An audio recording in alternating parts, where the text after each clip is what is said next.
Bonjour à tous et bienvenue en direct sur LDV TV. Nous sommes en direct depuis le salon des Olympiades des métiers 2012, depuis le Zénith de Clermont-Ferrand. Nous excusons Madame Arlette Arnaud Landau, la vice-présidente du Conseil régional d'Auvergne, qui n'a pas pu être parmi nous maintenant, mais nous vous proposons d'écouter un sujet que nous avons fait avec elle. Bonjour à tous et bienvenue en direct sur la Web TV du lycée Léonard de Vinci à Monistrol-sur-Loire. Nous nous trouvons en direct depuis le Zénith de Clermont-Ferrand pour les 42e Olympiades des métiers. C'est la finale et je suis aujourd'hui en compagnie de Arlette Arnaud Landau, vice-présidente du Conseil régional d'Auvergne en charge de la formation et de l'apprentissage. Bonjour et merci d'être avec nous. Bonjour. Alors, est-ce que déjà vous pouvez nous dire justement quel est l'engagement de la région Auvergne dans les formations et l'apprentissage des jeunes ? Eh bien, la région Auvergne a la compétence de la formation professionnelle, elle a la compétence des lycées, donc fortement engagée sur la formation des jeunes. Et vous voyez justement la jeunesse, grande cause régionale, eh bien, ces Olympiades des métiers, ce carrefour des métiers, c'est fait justement pour mettre à l'honneur notre jeunesse et montrer la passion que peut avoir la jeunesse pour son métier. Alors justement, pourquoi d'après vous il est important que la région Auvergne participe à ces Olympiades ? C'est important parce qu'on a besoin de valoriser d'abord les métiers de demain, les métiers porteurs, de valoriser la formation professionnelle et c'est vrai que ces Olympiades, c'est une superbe vitrine vivante où vous avez des jeunes qui donnent le meilleur d'eux-mêmes, qui montrent la passion qu'ils ont, leurs compétences, parce qu'ils réalisent des choses mais exceptionnelles. Et en fin de compte, c'est susciter, en même temps qu'on montre quels sont les métiers, mais ça suscite aussi des vocations. C'est pour ça qu'il était important de réunir sur un même lieu tous les métiers qui peuvent exister et toutes les formations qui existent en Auvergne. Alors selon vous, est-ce que les formations justement professionnelles sont assez valorisées auprès des jeunes ? Eh bien, pas suffisamment. Enfin, on fait ce qu'on peut pour valoriser, mais c'est difficile de permettre à un jeune d'aller à des découvertes de métiers. Alors, ce carrefour des métiers, justement, en parallèle des Olympiades, c'était justement pour donner le plus d'informations possible à notre jeunesse. Et là, vous avez 50 métiers qui sont représentés dans les Olympiades. Donc, vous avez des jeunes, 832 jeunes qui concourent. Et puis, en parallèle, vous avez plein de structures qui vous montrent un petit peu quels sont les métiers porteurs, les métiers de demain. Tout est réuni pour donner cette information. Et on a besoin, et notamment la région va être de plus en plus porteur et aura de plus en plus de responsabilités dans l'orientation et l'accompagnement vers l'emploi dans les années futures. Alors que pouvez-vous nous dire à propos sur la formation professionnelle en continu ? Eh bien déjà, moi je dis toujours, vous êtes dans les lycées, vous êtes dans des CFA, il faut vous qualifier le plus possible. Après, à un moment, vous êtes dans un parcours, vous êtes salarié et vous avez besoin de vous qualifier un peu plus, de vous réadapter parce que les métiers changent. Et là aussi, on a besoin, même bien sûr, ici par exemple, c'est à l'intention de la jeunesse, mais c'est aussi à l'intention des actifs de la région Auvergne. C'est tous ceux qui sont toujours dans l'orientation tout au long de la vie et vous êtes toujours en train de vous former tout au long de la vie. C'est à ça que sert aussi la formation continue. Après la formation initiale, après l'alternance, on doit pouvoir avoir une qualification, une formation tout au long de la vie. Alors, quels sont à propos les moyens d'information déployés par le Conseil régional d'Auvergne à propos de ces formations ? Eh bien, nous avons un site internet pour du Conseil régional. Nous avons un portail d'information Formation Auvergne porté par le CARIFOREF. Et puis, nous avons un guide de l'apprentissage. Nous essayons de sortir des revues et de faire, encore une fois, tout ce qui est l'information maintenant avec les nouvelles technologies. Et je crois que c'est comme ça qu'on peut atteindre la jeunesse. Mais aussi de pouvoir faire des forums dans les différents départements et puis dans les lycées aussi donner beaucoup d'informations. Et puis, ce que nous faisons également, c'est que nous voulons qu'il y ait des lieux communs où l'ensemble des professionnels puissent parler de l'orientation des jeunes, donner des réponses aux jeunes, quel que soit soit qu'ils soient lycéens, soit demandeurs d'emploi, soit dans les missions locales, trouver un espace commun, une sorte de cité des métiers où les jeunes pourront avoir une information. Et ça, nous ferons quelque chose aussi dans l'avenir. On est en train de travailler pour que nous puissions donner encore plus d'informations sur les formations et les métiers de demain. Et pour terminer, nous sommes donc en direct des finales de ces Olympiades des métiers. Que pensez-vous du niveau justement des apprentis français par rapport à leurs collègues européens ou étrangers ? Eh bien, on peut être fier. Moi, je crois qu'on peut être fier de notre jeunesse française. Là, ici, nous sommes en train de préparer l'équipe de France qui va nous représenter la France au mondial, aux Olympiades mondiales qui se passeront à Leipzig. Eh bien, tout comme on l'a fait pour les dernières mondiales, on a obtenu des médailles d'or en coiffure dans d'autres endroits. Et ça prouve que nous avons des compétences et je trouve que même, et d'après les experts, nos jeunes, le niveau des compétences est de plus en plus élevé. Alors encore une fois, on a voulu mettre à l'honneur notre jeunesse, mais je peux vous dire que notre jeunesse, elle nous a bluffés. Eh bien, en tout cas, merci beaucoup, Madame Arlette Arnaud-Landau, et bonne continuation. Et merci à vous pour ça. De retour sur le plateau de LDV TV depuis les Olympiades, vous avez eu l'occasion d'entendre Madame Arlette Arnaud-Landau qui a pu nous parler des formations professionnelles.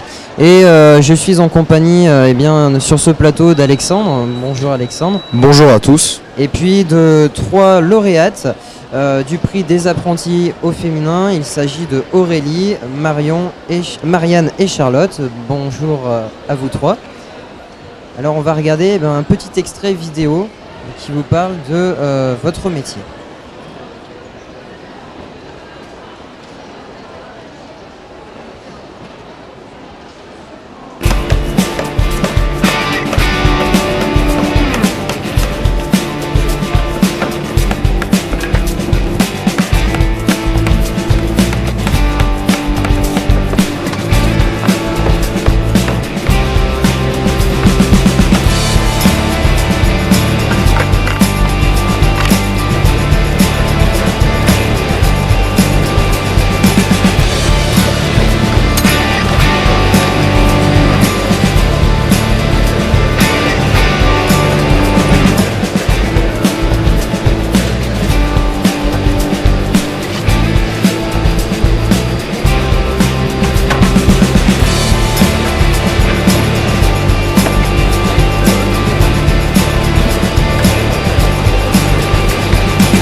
On vient de voir en vidéo le métier de Aurélie qui est donc ébéniste. Alors justement, parlez-nous un petit peu de ce métier. Alors que vous dire sur l'ébénisterie ? L'ébénisterie, c'est des gestes de précision, c'est l'amour du bois, faire des choses, des meubles par exemple. Moi qui suis dans la restauration de mobilier, les meubles sont déjà là et il me suffit de les observer, de conserver ce meuble, ce patrimoine qui est là et j'essaye de faire dans les règles de l'art grâce à mes maîtres d'apprentissage. Voilà. Et donc, qu'est-ce qui vous a attiré dans ce métier justement qui est quand même assez spécial et plutôt traditionnellement réservé aux hommes ? C'est vrai qu'il est assez réservé aux hommes.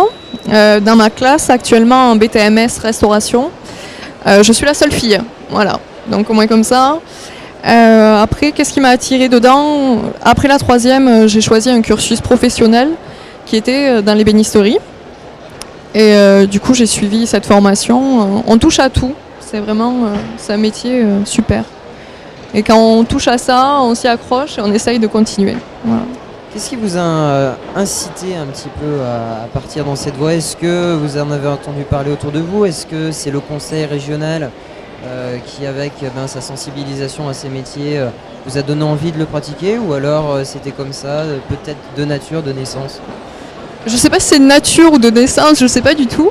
Mais ce qui est sûr, c'est que moi je viens du Tarn-et-Garonne et je n'en avais pas forcément entendu parler de l'ébénisterie ou de la restauration de mobilier. Mais je n'ai personne dans ma famille qui fait ce métier-là.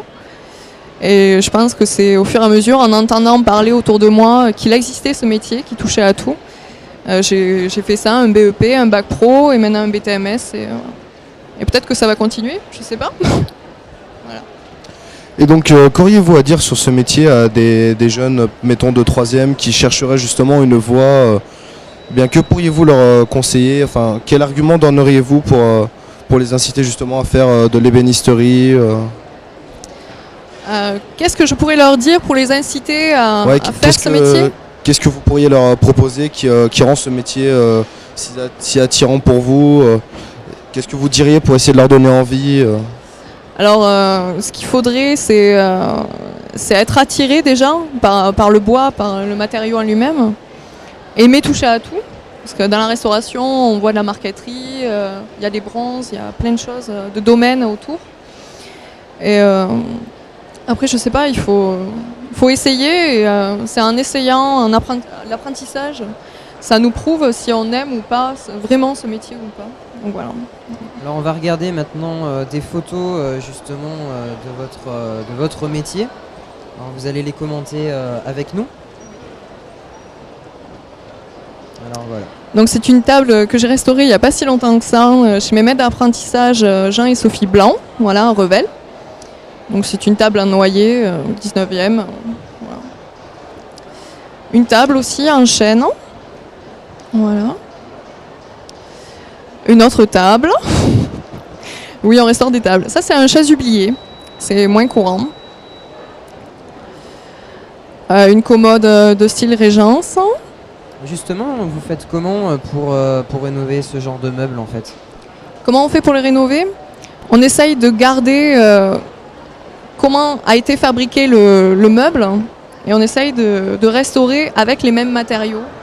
Comme de la colle, c'est pas de la colle blanche qu'on utilise, c'est de la colle de poisson, la colle d'os, des colles animales réversibles. Tout un tas de petits détails qui font qu'on essaye de conserver au maximum le meuble. Une commode de style Louis XV, un semainier de style Louis XV, voilà, un buffet à retrait de style Louis XIII, une armoire bretonne. Il faut combien de temps en moyenne justement pour rénover un meuble de ce type? Ça dépend l'état du meuble quand il arrive à l'atelier, ça dépend de plein de choses.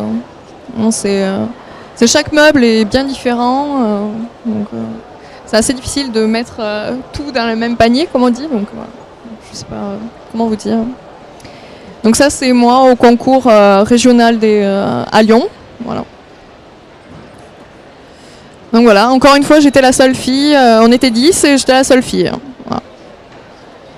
Voilà.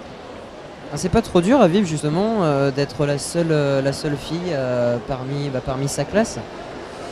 Non, étant dans un milieu déjà familial, là où je suis la seule fille, du coup, ça ne m'a pas forcément bouleversée. D'accord. Alors maintenant, on va continuer avec Marianne. Donc, on va voir quelques vidéos du métier de boucherie.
On vient de voir donc des images du métier de bouchère. Donc Marianne, donc vous êtes bouchère. Alors qu'est-ce qui vous a incité à partir dans cette voie, puisque la boucherie, comme les métiers qu'on présente aujourd'hui, est traditionnellement un métier qui a jusqu'alors été plus destiné aux hommes. Donc tout d'abord, j'ai commencé par un bac professionnel dans le milieu agricole. Donc autant vous dire que là également j'étais qu'avec des garçons. Et ensuite de là j'ai voulu, travailler, je voulais élever et transformer mes animaux au même lieu et faire de la vente directe. Parce que le métier de boucher, c'est vrai, c'est très diversifié. Vous pouvez voir sur la vidéo qu'on travaille plusieurs ventes, le bœuf, le porc, le veau, l'agneau également. Mais on a aussi le contact avec la clientèle. On a beaucoup de ventes. Notre métier, c'est que de la vente, finalement. Et on a du travail aussi derrière. Donc voilà, c'est diversifié. Et j'aime ce monde, ce métier où en même temps, on est en contact avec la clientèle. Et de l'autre côté, le contact avec la viande, quoi. Voilà.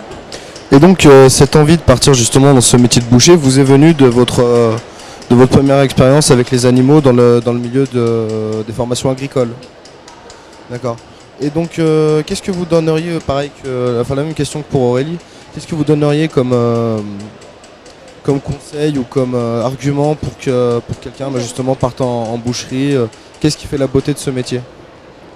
Alors donc ce métier, j'ai déjà dit, est très diversifié. C'est un métier aussi qui ne connaît pas le chômage. Il y a beaucoup de débouchés.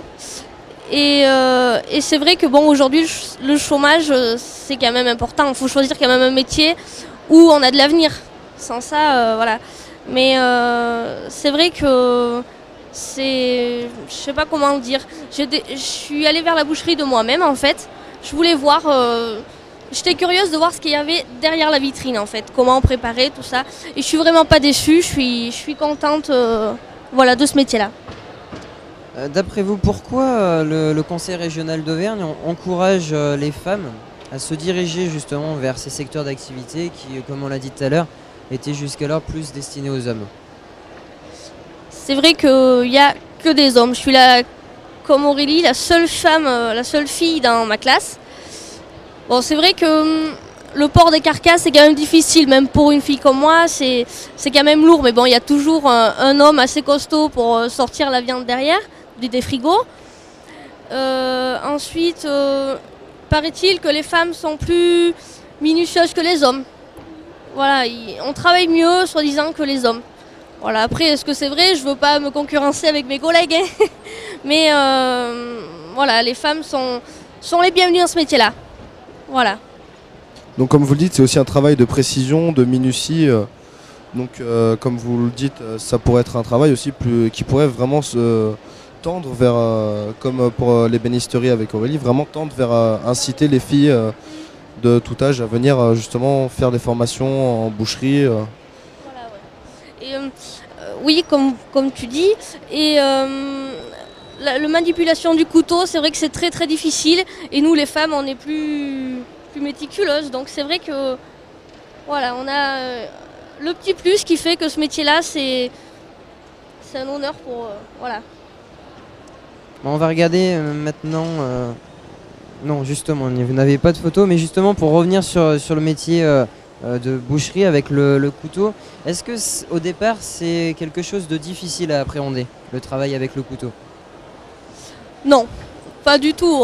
Le premier jour, on vous le met en main et puis c'est l'outil de travail. Donc après, on s'y habitue facilement. Voilà. Bon, bah écoutez, merci beaucoup. Et puis maintenant, on va terminer avec Charlotte. Charlotte qui fait donc un CAP cuisine. On va regarder des images de cuisine.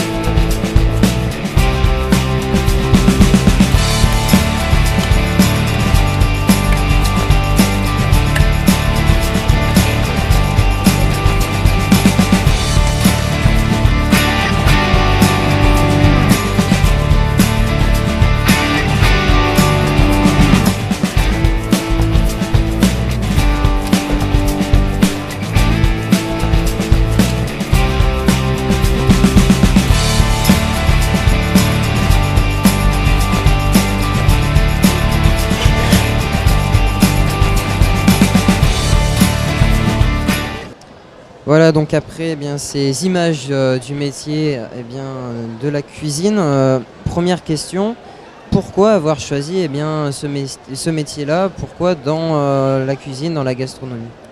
Donc moi j'ai choisi ce métier parce que c'est une passion depuis toute petite. C'est ce que je fais régulièrement à la maison depuis toujours. Donc c'était vraiment une passion, j'ai vraiment voulu faire ce métier. J'ai voulu faire un apprentissage parce que je trouvais que c'était mieux que le lycée hôtelier, on apprenait plus vite, il y avait plus de débouchés, on avait quasiment un travail derrière. Et donc voilà, j'ai juste fait ma passion. Donc voilà, donc ce métier est peut-être un petit peu moins réservé aux hommes que les deux autres. Il y a peut-être un peu plus de femmes quand même. Et donc, voilà, donc vous êtes peut-être senti un peu moins seul au niveau avec des personnes de votre sexe. Donc, qu'est-ce que vous conseillerez aussi, un peu pareil que les mêmes questions que tout à l'heure, hein, ça devient récurrent. Qu'est-ce que vous conseilleriez, quel argument donneriez-vous pour attirer les gens dans le métier de la cuisine? Parce que c'est comme les autres métiers, c'est pas toujours un métier toujours facile. Voilà, donc moi je pense, c'est vrai que déjà il y a beaucoup plus de filles qu'avant, donc c'est déjà quelque chose de très bien je trouve. Autre chose que pour inciter les gens, faut déjà être passionné, faut être passionné des aliments, des produits, faut aimer l'harmonie. Après, comme motivation, je peux pas vraiment vous dire, c'est un métier.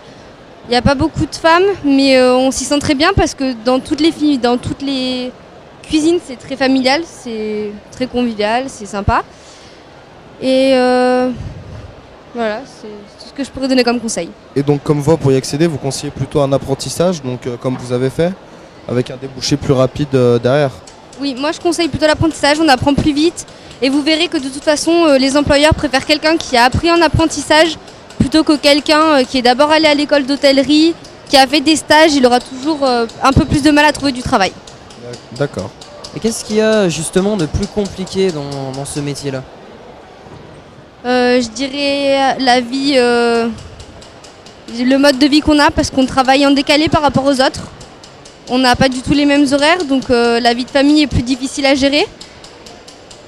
Les horaires aussi. Mais quand on a envie de sa passion, je pense qu'on fait abstraction à ça, quoi. Alors, on va regarder maintenant quelques photos de vous concernant donc en plein travail. Voilà, vous allez les commenter avec nous. Alors qu'est-ce que c'est ça par exemple? Donc ça c'est une réalisation que j'ai fait chez moi. C'est une poire pochée aux épices avec une petite brioche en dessous. Donc c'est un dessert assez simple, mais qui donne un bel effet. Vision. Donc là c'est au Petit Gourmet à la foire de Cournon, le stand du Petit Gourmet. On avait fait une représentation. Donc c'était un caviar d'aubergine avec un carpaccio de bœuf vinaigrette aux agrumes. Voilà. Donc ça c'était ce qu'on faisait goûter aux passants. Alors, ce que vous faites justement dans votre métier en fait c'est très varié. Vous pouvez faire des entrées, des plats principaux, des desserts. Peut-être même des cocktails, je sais pas, des choses comme ça. Oui, enfin il y a les apéritifs, les entrées, c'est vrai qu'on touche un peu à tout. Après, faut pas croire que se dire en apprentissage on arrive et on prend tout, c'est pas le cas. On a un poste pendant un certain temps, après on change. On peut pas faire toujours la même chose parce que c'est vrai que la carte change aussi, donc ça nous permet de faire différentes choses. La décoration change aussi. Après, il faut apporter sa touche personnelle. Et est-ce qu'il y a des spécialisations comme vraiment quelqu'un qui est vraiment spécialisé dans les desserts et qui donc va faire quasiment que ça, ou est-ce que c'est vraiment tout le monde fait touche à tout tout le temps Quand vous faites un CAP cuisine, vous toucherez forcément à tout, mais certains employeurs prennent un pâtissier pour seulement les desserts, donc après c'est suivant les entreprises. D'accord.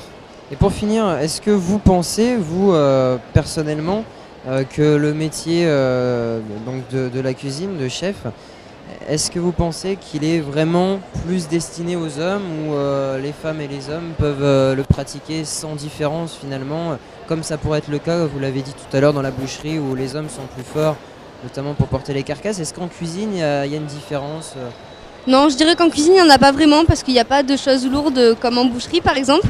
Donc je pense que non.